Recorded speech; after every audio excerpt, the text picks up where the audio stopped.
How do you know what to do, when to do it, and what things you should be doing next? What things you should be doing tomorrow, next week, in that 2 hours that you've got free on Friday? How do you know all of this? What steps should you be taking in your business? I'm going to answer that question right now. And this might feel counterintuitive, but it's so important to appreciate and realize that there is a cascading flow, a principle at play in the whole of the universe that affects not just how you show up in the world, but how and what you do in this moment and this moment. So right now you're watching this video. What do you do next? When you put the laptop down or you turn your phone off and you go to make your business move forward, how do you do that? What do you do? What things should you be doing on a daily, hourly, weekly, monthly, quarterly, yearly basis? The answer is really simple, and there's a cascade of things that happen in principle that I'm going to share with you right now. And that cascade of things is, why do you exist? Why does your business exist? Why do you do the things that you do?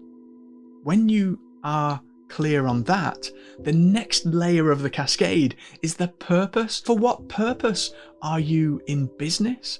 For what purpose are you doing the thing that you are doing right now?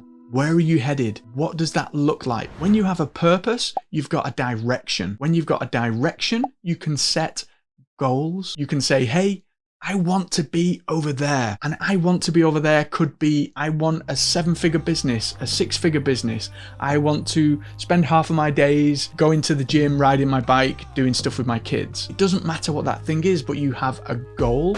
And the goal is driven by that cascading item that came before it, the why.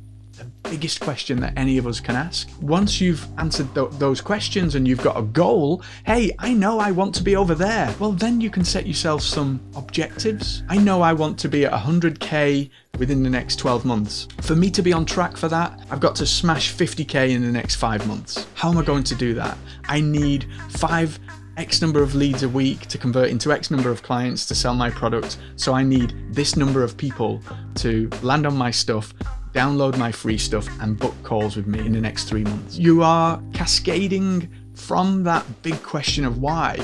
You're now beginning to understand some of the nuts and bolts of what is actually required to get you to that outcome. Here's where most people fall down. They're not really driven to get to that outcome, to that goal. So if you don't really want to get to that, whatever that flag in the ground, I just used an example of 100K revenue, right? Whatever that flag in the ground is for you, you've really got to want it. You've really got to want it. If you don't want it enough, you won't do it. So Nietzsche says, he who has a why to live can bear almost any how. When the flaming arrows come, and the flaming arrows will come, they will try to put you off course. They will try to batter you with everything they've got to send you adrift and backwards and give up on everything. You've got to have that fixation on the why and the purpose. That's the fire in your belly, the fuel that makes you do it anyway, the fuel that drives you forward. And without that, won't get to that goal. So asking what I do next is a little bit back to front. You need to know, what do I do next to get me to that goal? That's more important. What do I do next in order to drive the action, to drive momentum and take me to that place that I'm looking to get to? Once we have clarity on objectives, we now know what we need to be doing in order to achieve those objectives. We can break things down into very granular steps. Okay, in order for me to get X number of leads, I need to produce X number of content each week, X number of videos each month.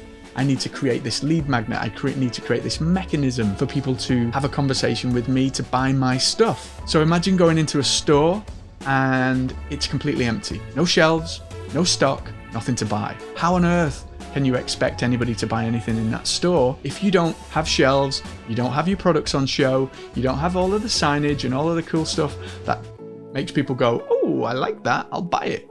If we don't allow that to happen, how on earth can we expect it to happen? So you have to have all of those mechanical pieces in place.